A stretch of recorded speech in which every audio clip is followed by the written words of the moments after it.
como dito no vídeo anterior, né, nós vamos ver mais alguns verbos modais. E esses verbos modais é could e might. Could nada mais é que o passado de can, por isso que tem essa ligaçãozinha, e ele também se enquadra como um verbo modal, tá? Um verbo auxiliar, verbo modal. Esse could, que é o passado de can, ele tem a função de indicar uma capacidade ou habilidade, tá? Por isso que quando você vê a frase, você vai ver o porquê dessa capacidade ou habilidade, tá? E ele significa poderia. O can não significa poder, o could significa poderia, ou melhor, conseguia, tá? No exemplo, um exemplo que vocês vão conseguir, assim, identificar o porquê dessa capacidade, ele está ligado a conseguir, aí vocês vão conseguir juntar e conseguir interpretar na hora de completar as frases, tá? A frase é o seguinte: I could sing. Eu conseguia cantar. Então, esse I could, que significa eu conseguia, ou seja, eu também poderia colocar na tradução eu poderia, é essa capacidade que eu tinha de fazer algo. Então, por isso que o could indica essa questão de poderia, de conseguia, entendeu? Então, são ações que eu conseguia fazer, mas eu não consigo mais, entendeu? Por isso que ele é o passado de can, tá? Que poderia. Outro exemplo I could sit here, ou seja, eu poderia sentar aqui, ou eu conseguia sentar aqui, mas não consigo mais, entendeu? A forma negativa de could, nós lemos como couldn't, ou seja, o could mais o not.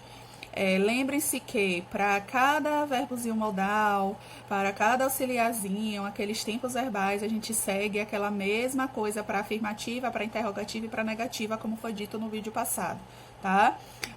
Lembre-se que a estrutura é sujeito, verbo auxiliar, verbo principal, resto da frase para afirmativa, negativa, sujeito, auxiliar, o not, verbo principal, restante da frase.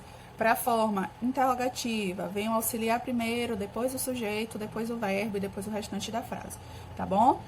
Aí, para o could, na forma negativa, fica couldn't, tá? E agora vem o might. O might também é um verbo modal, tá? E ele é o passado de may, tá? O may, como eu falei no vídeo anterior, ele significa poder, só que esse might, ele vai ser só voltado para o poderia, tá? Eu poderia fazer algo, poderia, tá bom? Então, o might significa poderia. E também ele indica a possibilidade, tá bom? Então, o might, ele vai ser identificado só para possibilidade e significa também poderia. Um exemplo no livro, vocês vão ver esse exemplo na página 57, tá? He said that he might come. He said that he said come. Ou seja, ele disse que poderia vir, tá? Então, a possibilidade dele poder vir. A gente não sabe se vai poder ou não. Por isso que nós não usamos o may, nós usamos o might, tá? Se eu fizesse essa frase na forma negativa, nós acrescentaríamos o not. Então, o might, com o not, ele fica mightn't, tá bom? É a junção do might com o not, tá? Aí ficaria he said that he mightn't come, tá bom? Essa é a forma também na negativa. Se fosse na interrogativa, ele ficaria might he said that he come. Aí a tradução seria ele disse que poderia vir, tá bom?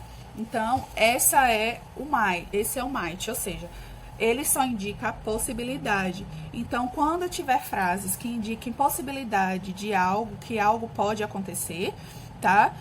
Vocês usam o might, tá? Já o could, vocês, quando verem frases de algo que tenha essa capacidade ou habilidade de acontecer ou não, tá? O que já aconteceu, mas que você não consegue mais fazer, tá? Você usa esse could, tá bom? Qualquer dúvida, estou sempre aqui.